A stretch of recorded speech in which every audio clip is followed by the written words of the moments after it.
என் மனைவி என்ன வெறுத்துட்டா, என் கணவர் என்ன வெறுத்துட்டா, என் சொந்த பாட்டை எல்லாருமே வெறுத்து தள்ளிடுச்சு. இன்னும் எதுக்காக ஜீவனை வைத்து கொண்டிருக்கிறேன், நான் செத்து போறேன், நான் சூசைட் பண்ணிக்க போறேன். நீங்க அநேக பேரு அந்த ஒரு பிளான் தான் நீங்க இருக்கிறாங்க. ஆனா ஆண்டவர் சொல்றாரு, மகனே பயப்படாது, நான் உன்னோடு இருக்கிறேன்.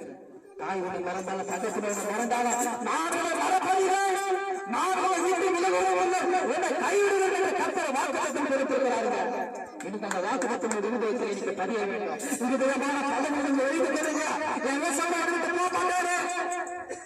யார் என்ன மறந்தால, யார் என்ன கைவிட்டால பரவாயில்ல, என் அப்பா போடுற கைகளை உற்சாகமா தட்டிங்க, கையை உற்சாகமா தட்டுங்க.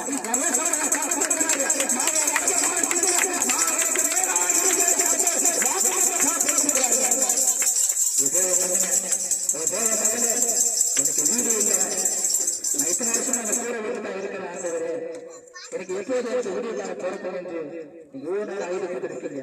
இரவு நேரத்துல சரியா தூக்கம் இல்லாம இதை மனசுக்குள்ள தூக்கங்களை வைத்துக் கொண்டு இதை வைத்து சிரித்துக் கொண்டிருக்கீங்க. ஆனா வசனம் சொல்லுகிறது, கர்த்தரை உன்னை பார்த்து சொல்லுகிறது, மகளே மகனே, உன் தூக்கம் சந்தோஷமாக